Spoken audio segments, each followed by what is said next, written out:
Welcome to the Ramon Foster Show, brought to you by the Get-Go Cafe and Market, where they're open 24/7, serving hot, fresh food. Hi, Mon. Still in California.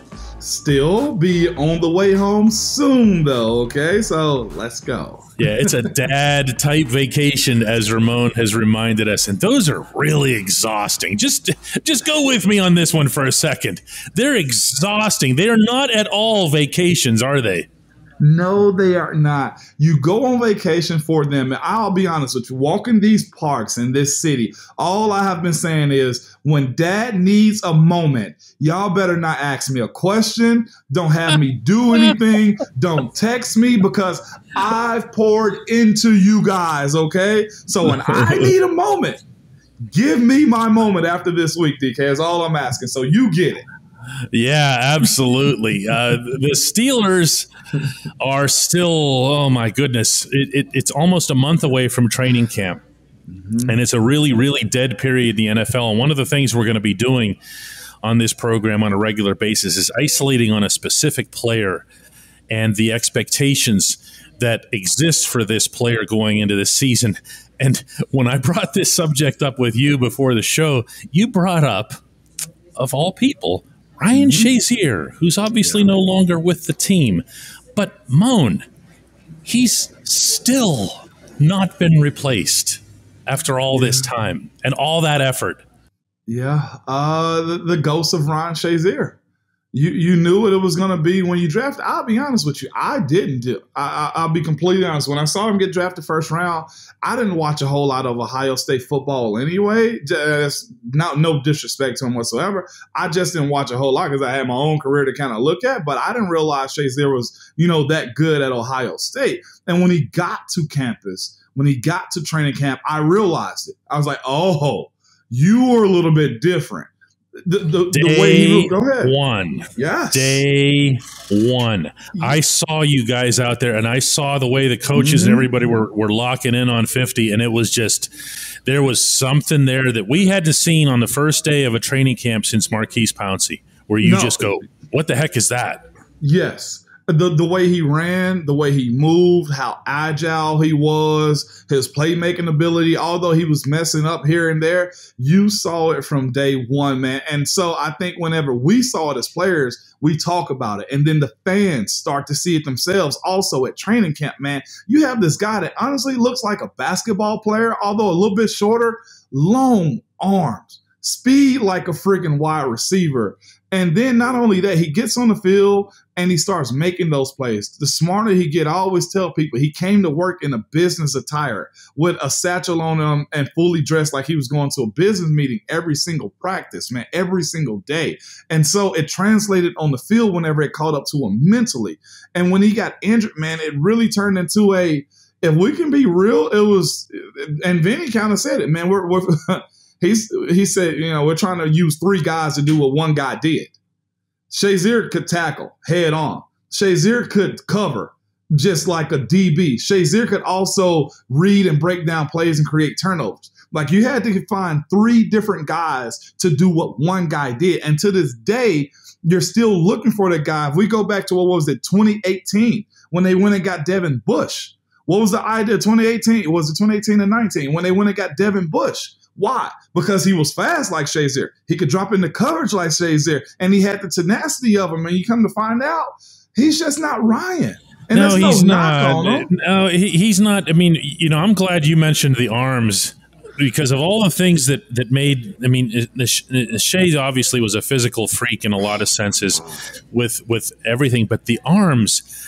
Mon, take this from somebody who covered Michael Phelps at 3 different Olympics. Those are the only, that's the only other set of arms that I've seen comparable like that. Meaning there's other people obviously with longer arms. Okay. If you're a 7-foot center in the NBA, you've got longer arms. Yeah. But what I'm saying is for the proportion to the body, Shea would cover like an acre and a half just by putting his arms out. Yeah. And that on top of everything else that he brought physically, the first time that I met Devin Bush and interviewed him was on the field at Heinz Field. This was at one of those training camp settings. And it was like, I mean, I'm 6'2", and I'm like, I don't want to. Yeah. Okay, I'm looking down at the guy, like way down, and I'm going, what are we talking about here? This isn't going to be Ryan Shazier's replacement. Yeah, now, he can cover, he can do, handle guys, cut off the screen pass and stuff like that, but he's not going to be that. No, he's not, man. And go look at some of the tackles that Shea made. And he'd reach his arms out and he just grab them, just bring them in. And that was he was a one of one. And I'm hoping this year that with Devin's speed and Miles' Jack tenacity and everybody else is going to play a part in that room, that we find that, because we're still looking for it. And maybe this is the year that Devin Bush kind of proves it to us that he's worth him moving up, Kev them moving up to go grab him. And I think that's been the biggest, what is Devin Bush question we've had is, we moved up to go get you. And I think that's a fair assessment to kind of attach it to a guy to be like, man, hey, you got to start pulling your own. Like, you're a top 10 draft pick. And we see what a top 10 draft pick is with Minkah Fitzpatrick. We see that. And I think it was well worth it to go get him. And now we're at that point to where it's like, help us out here, Devin. Make a case for yourself. Make it hard for us to not franchise you or bring you back next year, because if you don't get on now, you probably get a 2-year deal with another team, or Pittsburgh brings you back after the fact of, free agency. And I like Devin, man. I think the kid can play. I will relate this to the fact that he tore his ACL. And, this has to be his bounce back year for a lot of different reasons. Oh, that's, the ACL is the thing that you're almost, in an ironic way, pinning your hopes on. You're hoping that this is the reason that he fell off the way he did last year. I'm sure it was significantly to blame. What makes me believe that more than anything is that at no point in the 2021 season did he lose the head coach. And there were plays visually that the most common fan anywhere could have seen.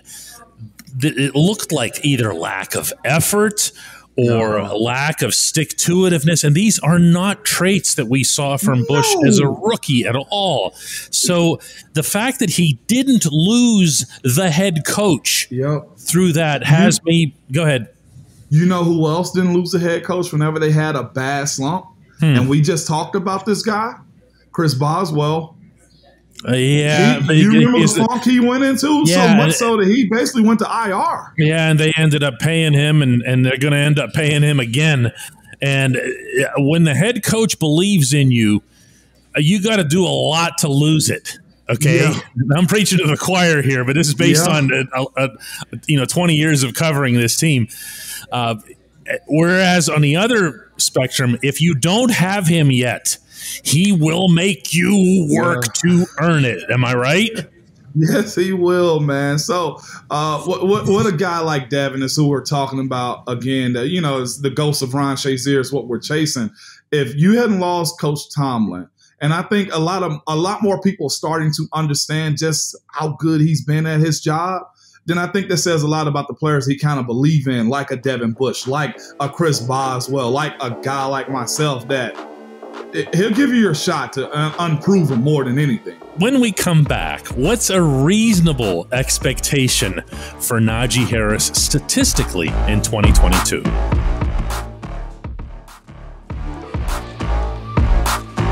Welcome back to the Ramon Foster Show. Najee Harris got almost an audible round of laughter around his locker stall a couple weeks ago when he said to a group of us that he was being told that his touches would be cut back in 2022. No one believes this. Everyone knows this head coach's history, the whole run the wheels off of them. He didn't exactly save Le'Veon Bell for his next phase of his NFL career. So do you believe it, Mon? I mean, he had an unbelievable number of touches. Am I right? Yes, he did. Yes, he did. 307 rushing attempts, 94 targets. 94 targets for a running back. This is So we had a conversation earlier this week about Deontay being overvalued, undervalued. And when I saw Najee's targets, 94, Well, that's one of the ways you can be undervalued right there, because your wide receiver isn't utilized right. But it also, I think, stakes a claim to the fact that Najee's very special for him to get that many, whether they were dump offs or whether they were route call plays for a running back. That says a lot about the ability of him having that many thrown in his direction. If I was Najee and the idea that he would have his touches pulled back, I would embrace that young man, simply because if it's that many receptions and that many carries, there's a whole lot of banging on your body. That is one of the few positions where you're hit almost every single time that you're touching the ball. Yeah. If you catch a ball out of the backfield, the DB or the linebacker has a free shot on you. When you get the ball to carry it, you're also been hit by defensive linemen and linebackers that are shooting at you like missiles too. That would be great for him. Again, Coach Tomlin hasn't necessarily shown that to be his recipe. Maybe he's learned from it in the fact that maybe Najee is just that special that he want to keep him around a whole lot longer. Yeah, I don't really know what to say about his approach to it, but man. Yeah, Najee had 1,200 on the money. Exactly that figure. 1,200 rushing yards last season, 467 receiving yards. So he was already at around 1,700 total yards. There's no doubt in my mind he's going to blow through 2,000, and I don't mean top 2,000. I mean blow through 2,000. It's his second year. He's got an offensive line that's getting paid, but I do feel like the subject of his usage is valid because. Well, for two reasons. One, I don't believe for a second that the head coach is going to ease up on him. This head coach thinks about nothing other than next Sunday's game.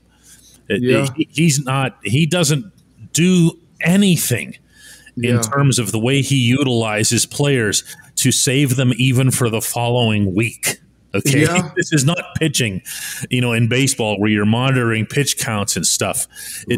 Not with this guy. And the second thing is there's no RB2. I mean, how can you say that you're going to cut his reps if you don't have a backup that you can count on to be that guy and sustain the offense? And I'm not being mean to Benny Snell, Anthony McFarland, the UDFAs. I'm not. I'm just saying you don't have that player. Yeah, I'll also say this. I hope this was an opening act for Najee as far as seeing what he could do. And let's say the early part of the season, you put Anthony McFarland in. You put Benny Snell in more so that it is running back by committee in a sense. To me, as far as Najee goes, man, can I say this? And I can understand your frustration a little bit now. And I hope this changes next year and moving forward, however long MC stays in Pittsburgh. I don't want an offense where my running back is getting 90-plus targets, okay? I'll just say that it's way too much talent as far as wide receivers and tight ends go for a running back to have that many targets. I don't want that type of offense, whether he'll blame it on the quarterback last year as far as Ben's concerned, or whether it was, look, that's the way the offense is built. I don't want that. It's too much talent. For you to be an NFL offensive coordinator, your mental capacity and what you call plays, and not just yourself, but your staff, has to be more complex than 94 targets or 90-plus targets to a running back. We don't live in that world anymore. And unless it's just set up screenplays, we don't need to have that many targets when you got that many guys that we expect can be. I'll say this. Chase could possibly be the number one for a team. Deontay is possibly the number one for an NFL team. You throw in George Pickens also. You throw in Freiermuth also. What are you missing as far as the targets to be spread around? It shouldn't go through a running back like that. Respectfully, Najee. No, and we can't forget about Calvin Austin too, the fourth rounder who has breakaway speed and who might be the guy that you'd want to be throwing those passes to. When we come back, it's Hey Mon.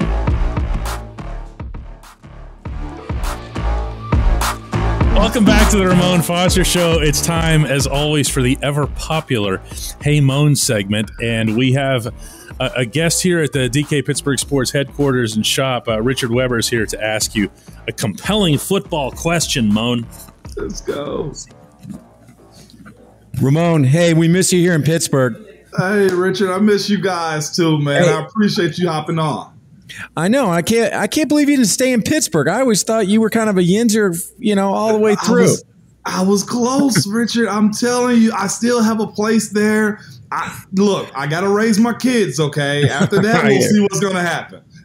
Okay, how do you like this new guy, DeMarvin? I want to say his name, DeMarvin. Vic DeMarvin. Yeah, that's right. I mean, is this guy going to – man, we need some help on that O-line. I don't think you're coming back. So what do you think of this guy? Is he going to be what we need? He's going to be he's a young defensive lineman, and I'll say this. He's under Cam Hayward. So being that he's under Cam's going to challenge him as much as he possibly can. I've seen him do this with other guys. He's one of those guys, he's hard but fair when it comes down to earning your stripes inside of that defensive line room, inside of being on that team too. And not just that, you ever met somebody that kind of just edge you on a little bit? Just, hey, go get it. Go do this. That's Cam, okay? Wow. And with Tua retiring, somebody's got to step up to the plate too, right. And hey, I'm all for a guy when you know it's time. I'd rather you just bow out instead of holding on to something that you're not fully into. So I really salute Tua for being able to, really bow out like this. This kid, he's coming from Texas A&M. He's a young guy that's played in the SEC. I know a lot of people say, well, beat Alabama.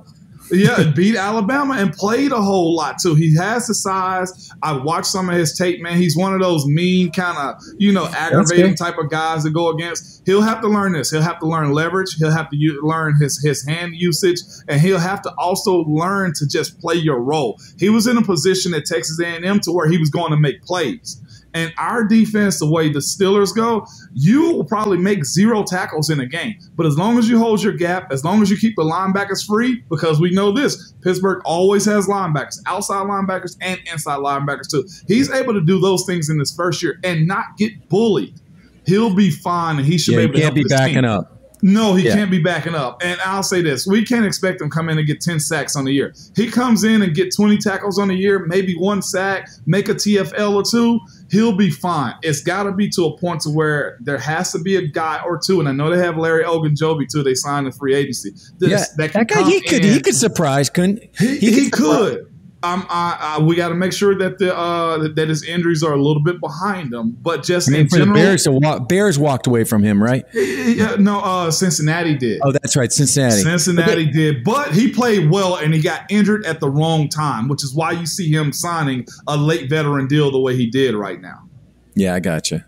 Yeah. Well, man, I'll tell you what, we'd love to see the Steelers kind of take it up a notch this year. We miss you here in Pittsburgh.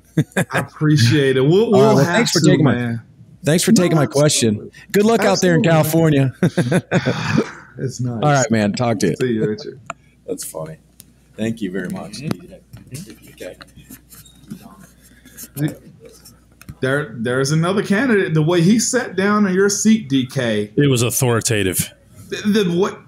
I'm glad you saw it. You gotta start protecting your spot, DK. Yeah, there was a dethroning sense about it. Are you coming home? You're not coming home. You're going back tomorrow, right? Yes, I can't wait to go back, DK. Well, safe travels to you, my friend. We'll do one more of these tomorrow this week. Thank you.